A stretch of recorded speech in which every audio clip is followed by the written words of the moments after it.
At first glance, they look completely wrong. A dagger with its crossguard bent downward, almost as if the blacksmith forged it backwards by mistake.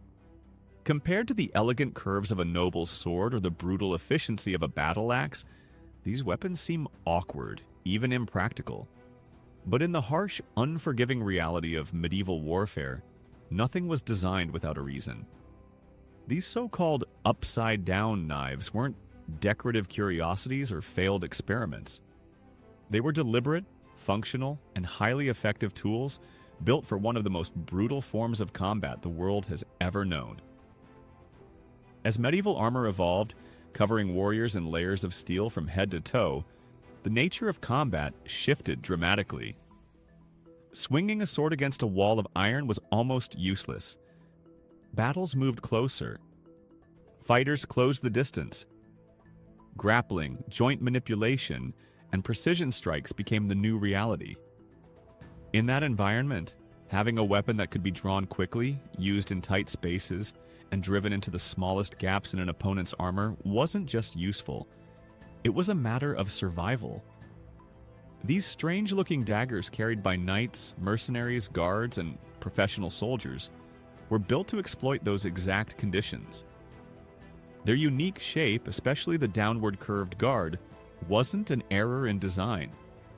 It was a calculated adaptation to the close-quarter chaos of armored fighting. In this video, we'll explore how these weapons were used, why they were shaped so differently from modern blades, and what made them so essential in the brutal hands-on combat of the Middle Ages. Because once you understand the world they were built for, these upside-down knives suddenly make perfect sense. Number 1. What are these upside-down knives? Really? When people today first see one of these medieval daggers with an oddly shaped guard that curves downward, the natural reaction is confusion. It looks strange, even wrong, as if the weapon was assembled incorrectly. The crossguard, which on most swords or knives bends upward to protect the wielder's hand, is instead turned downward or angled in such a way that it almost appears useless. But once you understand the context of how these knives were actually used, that design choice begins to reveal itself as something surprisingly smart, deliberate, practical, and effective for the kinds of combat medieval warriors actually faced. In the world of medieval warfare, these so-called upside-down knives weren't just curiosities. They were essential secondary weapons carried by soldiers of many types, from elite knights in full plate to foot soldiers fighting in formation. You'll find them under different names depending on region and period. The rondel dagger was a popular type, typically with a long, narrow blade and disc-shaped guards on either end. The baselard had a more distinctive hilt, with wide, flared quillons that gave it a signature look. Then there's the quillon dagger itself, often named specifically for those downward-facing crossguards that look so bizarre to us today. These weapons appear in historical records and art from the 13th through 16th centuries, and they weren't rare. They were everywhere. But to understand why they look this way, you need to step into the mindset of a medieval fighter. These weren't weapons designed for duels in open fields or dramatic sword fights like in the movies. They were tools for survival in messy, up-close, body-on-body warfare, castle sieges, hallway brawls, street ambushes, and armored grappling. The battlefield was not always a place for wide swings and graceful moves. Often, it was about getting in close, wrestling an opponent to the ground, and driving a blade into whatever weak spot in their armor you could find. That's where these knives really came into play. Their design reflects that purpose. The blade was usually stiff, narrow, and tapered to a fine point, ideal for stabbing into the gaps in armor. It wasn't made for slashing or slicing. You weren't going to hack someone's arm off with it. But if you needed to jab it under a helmet, through a visor slit, or into the armpit joint of a steel breastplate, it was the right tool for the job. These daggers weren't ornamental. They were built for function first. And now we get to the real heart of the design, the so-called upside-down quillons. Why bend the guard downward instead of up as you'd see on a sword? Well, when you hold the dagger in a reverse grip, blade pointing down, fist around the handle, the downward guard actually becomes a brace for your fingers. It stops your hand from slipping during a powerful thrust and helps you keep a solid grip even when your opponent is moving, struggling, or wearing armor slick with mud, sweat, or blood. In close combat, you needed control, and this design gave it. Also, these guards weren't always meant to block other blades, as a sword guard would. Instead, they were part of how the knife was meant to be used. The grip style, the angles, the way you could lock the dagger into your hand and drive it downward into a weak spot. It was all about mechanics. If you've ever held a modern utility tool like a chisel or a tactical knife, you'll recognize the feel. You're not fencing, you're delivering a precise, hard strike into a small, vulnerable area. The downward guard helps with that motion, especially when the fight turns into a grapple and you don't have the space to swing anything. Interestingly, the appearance of these knives tells us something else. They weren't for show. In fact, many were pretty plain.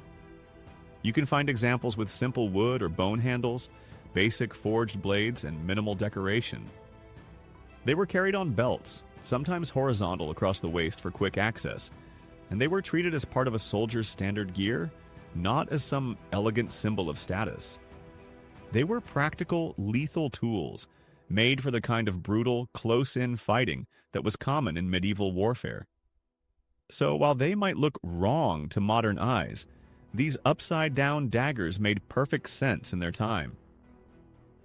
The form followed the function, and the function was to end a fight fast, up close, in the most unforgiving conditions a warrior could face.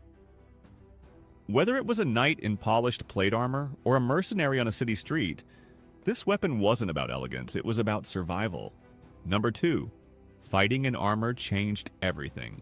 The evolution of medieval armor didn't just influence how battles were fought, it completely transformed the kinds of weapons that were useful, even necessary for survival on the battlefield. As plate armor became more advanced and widespread during the 14th and 15th centuries, it forced a fundamental shift in how combat was approached. Chainmail had already been around, offering decent protection against slashes and some stabs, but when full plate began to cover the entire body, crafted steel wrapping around a warrior from head to toe, it rendered many traditional weapons and techniques far less effective. A broadsword slash that once cut deep into flesh now bounced off harmlessly. Even arrows from longbows and crossbows, which once tore through lighter armor, began to lose their edge against carefully designed metal plates and rounded surfaces that deflected blows. With that dramatic change in defense came the need for weapons that could bypass the armor entirely. But since cutting through steel wasn't an option, the only way to harm a fully armored opponent was to exploit the very few vulnerable points that still existed. The joints, the gaps, the spaces where movement required separation. These were small and specific. Under the arms, behind the knees, at the groin, under the chin, and especially the visor slit in the helmet. Striking these areas with precision became the new priority, and it was this very reality that gave rise to the demand for more specialized tools, like the so-called upside-down dagger. This wasn't a battlefield knife meant for utility or skinning game. It was built for one thing, thrusting into the narrowest, most well-guarded parts of a human tank. The blade was narrow and rigid, strong enough not to bend or snap when hitting hard surfaces, and long enough to reach through armor gaps into vital organs. And it wasn't wielded casually. In many cases, it was gripped in a way that maximized pressure and control. The reverse grip. Imagine a fighter holding the dagger like a hammer or even a small spike, with the blade pointing downward along the forearm. That position allowed the user to bring down controlled, forceful thrusts directly into those weak spots. Especially in the chaos of close combat, when both fighters were practically on top of each other.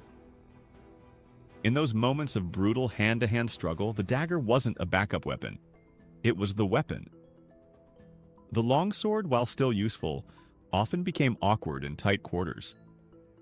Knights were trained to half-sword, using one hand on the blade to aim it like a spear, but even that required space and balance.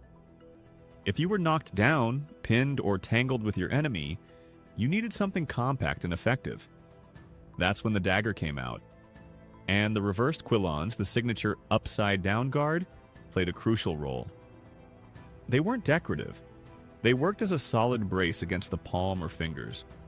When stabbing downward with force, that reversed guard stopped your hand from sliding onto the blade. It kept your grip firm and secure, especially if your hands were sweaty, bloody, or gloved in leather and chain. This detail mattered even more because of how violent and unpredictable armored combat could be. Soldiers weren't just standing in formation swinging swords. They tackled, shoved, dragged opponents to the ground. Grappling became a common part of the fight, with armored men wrestling like modern wrestlers, except they were wrapped in 40 to 60 pounds of metal. In these situations, precision tools and clever leverage were the keys to victory. You couldn't afford to fumble.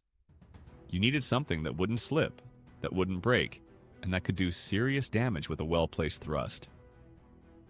The so-called upside-down knife met all those demands perfectly. It's also worth considering how instinctive and ergonomic the reverse grip became in that context.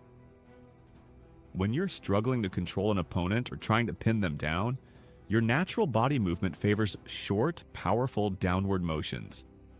Swinging sideways becomes harder, and stabbing forward with a straight arm is almost impossible when you're entangled in armor. But holding a dagger with the blade downward, letting your shoulder and elbow drive the motion, suddenly you have real force, real control, and a clear shot at those tiny openings in the armor. So, while the shape of the knife's guard might seem unusual at first glance, every curve and angle served a physical, combat-based purpose. It wasn't designed for looks, it was designed for pressure, leverage, and to reduce the risk to the user.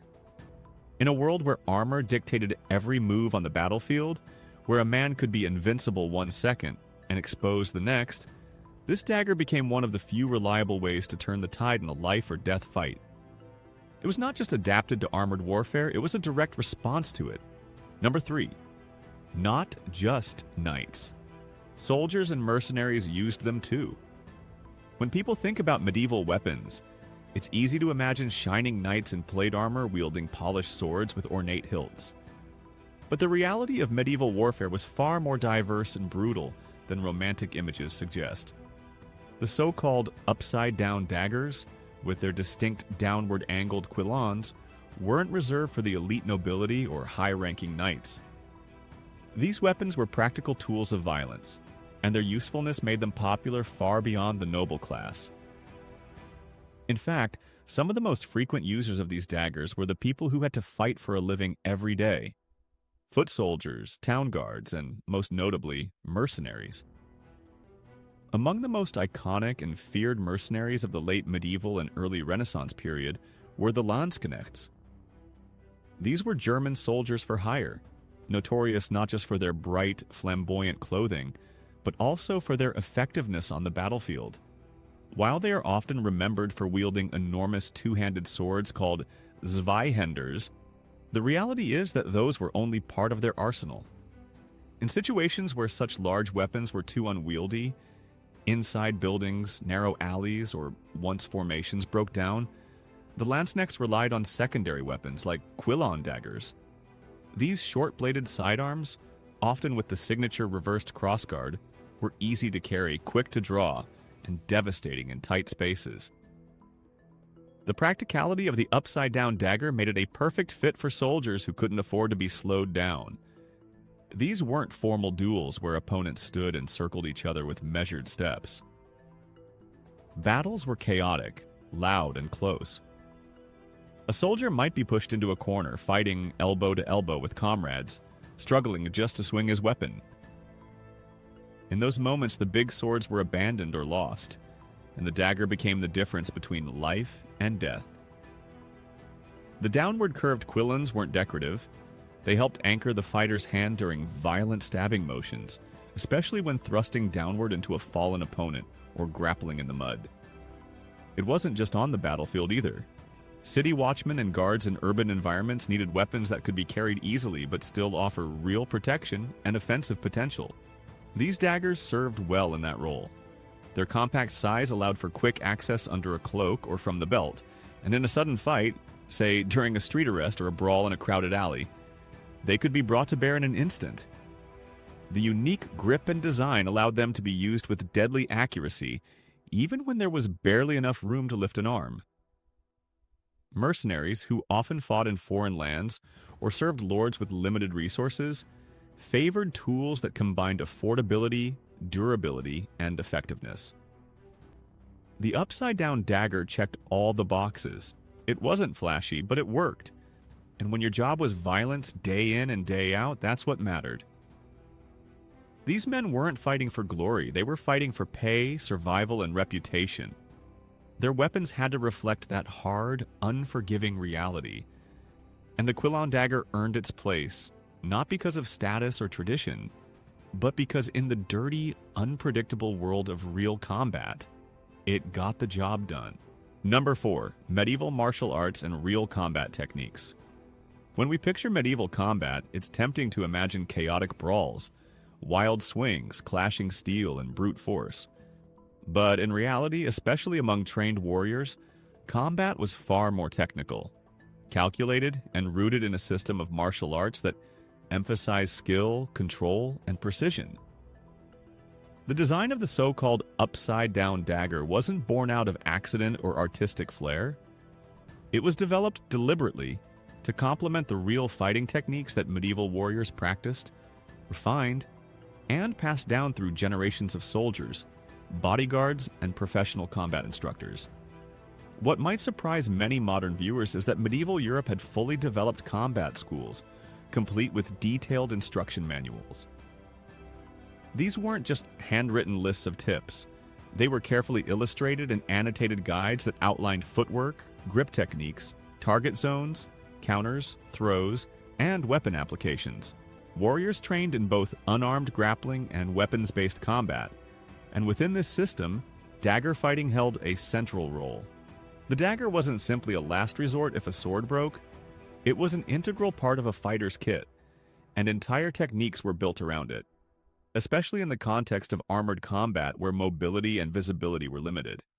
In those manuals, one striking detail is how often the reverse grip appears in illustrations involving armored opponents. Fighters are shown holding the dagger with the blade pointing downward from a closed fist, almost like a modern punch dagger. This wasn't just for visual effect, it allowed the user to deliver powerful downward thrust with accuracy and force. When a knight closed distance with his opponent and entered a clinch, the sword often became too long or too awkward to use effectively. That's when he would transition to the dagger, using it in tight quarters to find weak points in the armor. And because these encounters often involved grappling, the dagger wasn't just for stabbing, it was part of a whole body system of movement. Techniques included wrist locks, arm drags, off-balancing maneuvers, and control positions that look remarkably similar to what you'd see in modern jiu-jitsu or wrestling. But in this case, the end goal wasn't to score points. It was to create an opening for a lethal thrust. The design of the upside-down dagger helped in several key ways.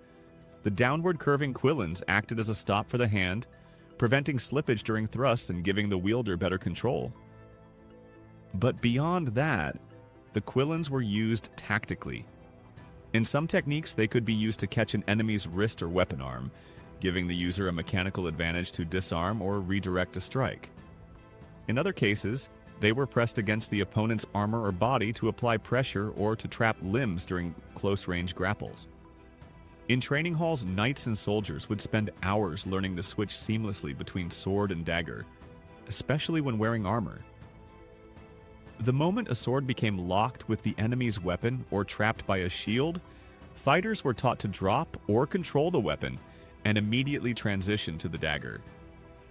It wasn't a panic move. It was a trained and strategic shift. The upside-down grip allowed for maximum control when the fight became messy, cramped, and desperate. In a standing clinch or ground struggle, the reversed blade was easier to maneuver with your own body weight behind it, allowing you to exploit openings without needing full arm extension. This type of dagger combat was fast, efficient, and deadly. There was no room for flashy movements or flourishes. Every technique had a purpose. either to end the fight immediately or to bring the fighter one step closer to a lethal strike. The upside-down knife wasn't just a passive tool that happened to work in these scenarios. It was forged and shaped to match the demands of this intense and highly trained combat system. Its strange appearance, far from being a design flaw, was the result of generations of fighters refining a weapon to fit the brutal realities of medieval warfare. Number 5. From battlefield to street fights and civilian use. As the medieval battlefield gradually changed with the rise of gunpowder and the decline of full-body armor, the role of traditional edged weapons began to shift. Swords and polearms slowly lost their dominance in military formations, and the bulky plate armor that once demanded highly specialized weapons like the upside-down dagger began to vanish from regular use. But while armored combat faded, the dagger itself didn't simply disappear into obscurity. Instead, it transitioned from the battlefield to civilian life, adapting to new contexts without losing the functional design that made it so effective in the first place. With armies relying more and more on firearms, large-scale hand-to-hand combat became less frequent in military scenarios. But personal defense, law enforcement, and dueling remained part of everyday life, especially in cities where violence could break out in alleys, taverns, or crowded marketplaces. In this new environment, the dagger evolved, becoming smaller and more compact, but still unmistakably rooted in its medieval predecessor. Bodyguards, town constables, and professional duelists began carrying civilian versions of the weapon. These daggers might be adorned with decorative features, carved hilts, engraved blades, precious metals, but the essentials remained intact: a strong grip, a stabbing-focused blade, and a guard that curved downward to support and stabilize the hand. Even outside the world of formal combat, these weapons found practical use. In the tight quarters of a street confrontation or personal duel, a short, sturdy blade with a reinforced grip was invaluable. The downward curving quillins continued to serve their purpose. They weren't about blocking heavy sword blows anymore, but about keeping the hand safe and secure during rapid, close quarters thrusts. In some designs, especially those favored by duelists, the guard evolved into complex shapes: ring guards, knuckle bows, S-curves, but the basic idea stayed the same. The hand needed stability. The grip needed to be secure. The knife had to be an extension of the body, ready to react in a split second. This carried over into the world of parrying daggers, used in conjunction with rapiers during the Renaissance. While the rapier was used for offense, the offhand dagger was primarily defensive, catching, controlling, and countering the opponent's blade. Yet many of these daggers still bore some features of the upside-down design, particularly the inward or downward angled quillins. That wasn't a coincidence. It provided better leverage when trapping a blade or redirecting force. Even in a more refined, almost ritualized setting like a formal duel, combatants trusted a design born on the muddy, brutal battlefields of the previous century.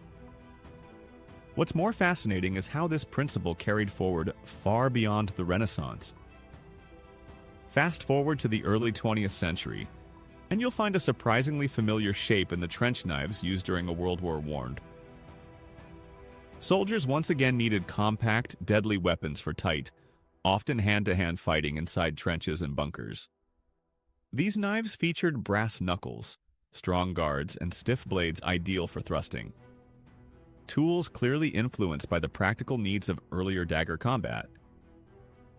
Even modern tactical knives used by military or law enforcement units today often retain key elements: reliable grip, hand protection, and designs optimized for thrust over slash. In high-stress close-range encounters, the same factors that shaped the medieval upside-down dagger still apply. So while the context changed, the core idea didn't.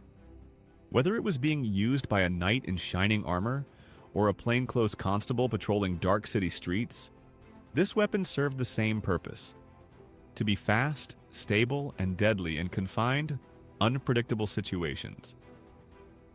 Its form was never about fashion. It was a direct answer to the realities of close combat.